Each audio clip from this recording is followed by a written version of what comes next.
Tournoi des 6 nations, Fabien Galthié, le déni continue mais il fait profil bas après le triste match nul contre l'Italie. Alors que les contre-performances s'enchaînent pour les Bleus, le sélectionneur Fabien Galthié s'enferme dans une forme de déni. On a toujours fonctionné comme ça et on va continuer, le match nul au goût de défaite du 15 de France contre l'Italie, 13-13, dimanche à Lille dans le tournoi des 6 nations n'a pas écarté le sélectionneur Fabien Galthié de sa vision. Lorsqu'il s'est présenté devant la presse à l'issue de la rencontre dans les sous-sols du stade Pierre-Mauroy, Galthié a abandonné le ton péremptoire avec lequel il avait salué 2 semaines plus tôt le contenu parfait de la pénible victoire en Écosse, 20-16. Le nul historique concédé aux Italiens, qui auraient dû l'emporter sur une ultime pénalité de Paolo Garbisi stoppée par le poteau, l'a contraint à faire profil bas pour une fois. C'est une période difficile, douloureuse à vivre une défaite, c'est une crise déjà en soi, on est dans le dur, il faut faire preuve de résilience. L'acte de contrition n'a pas été total. Après s'être caché derrière les datas pour ne pas expliquer l'élimination en quart de finale de la Coupe du Monde, le sélectionneur s'enferme dans une forme de déni. Il a répété plusieurs fois dimanche qu'il ne manquait pas grand-chose pour que ces bêtes blessées redeviennent les chevaux de course capables de battre n'importe quelle équipe de la planète. Les Bleus se trouvent dans une impasse.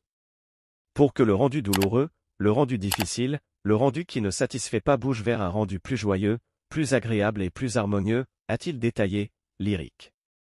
Après la déroute inaugurale contre l'Irlande, 38-17, le succès en trompe-l'œil en Écosse et maintenant ce fiasco italien, les Bleus se trouvent clairement dans une impasse, mais leur chef de bord ne semble pas disposé à changer le cap.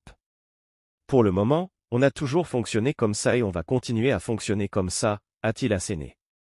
Notre façon de travailler, c'est d'abord une vision. Et la cohérence dans ce que l'on fait. Changer, pourquoi faire? Il ne faut donc pas s'attendre à une révolution pour le déplacement au pays de Galles dans 2 semaines ou la réception de l'Angleterre à Lyon en clôture du tournoi. Le demi de mêlée Maxime Lucu traîne sa peine de match en match et ne fera jamais oublier Antoine Dupont? La paire de centres d'Antificou n'est plus que l'ombre de ce qu'elle a été. Le rugby, ce n'est pas la Star Academy. Ce n'est pas non plus Koh-Lanta, a répondu la semaine dernière Galthié, jamais avare d'une bonne formule ou d'une longue tirade pour s'écarter du sujet. Imperméable au vote du public, à la pression médiatique et aux critiques du landerneau rugbystique, il va tout de même être contraint de procéder à quelques ajustements, dictés comme souvent par les circonstances. Remplacer Jalibert et Danty. Touché au genou gauche, Mathieu Jalibert ne devrait plus jouer dans le tournoi et sans doute jusqu'à la fin de la saison. Thomas Ramos pourrait le suppléer à l'ouverture, mais il faudrait alors trouver un nouvel arrière, qui pourrait être Melvin Jaminet, Léo Barré ou Mathie Lebel. La suspension automatique de Jonathan Danty après son carton rouge libérera également une place au centre. Yoram Mefana devrait logiquement en hériter devant les jeunes Nicolas Deporter, 21 ans, 0 sélection, ou Emilien Gaëton, 20 ans, 1 sélection, pour qui une titularisation à Cardiff, dans ce contexte, ne serait pas forcément un cadeau.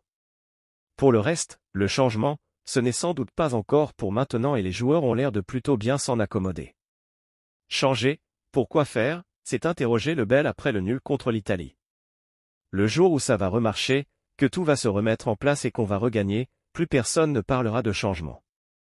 Et on a envie d'aller dans cette direction. Même si elle ne mène nulle part. Merci de bien vouloir activer la cloche et de cliquer sur j'aime.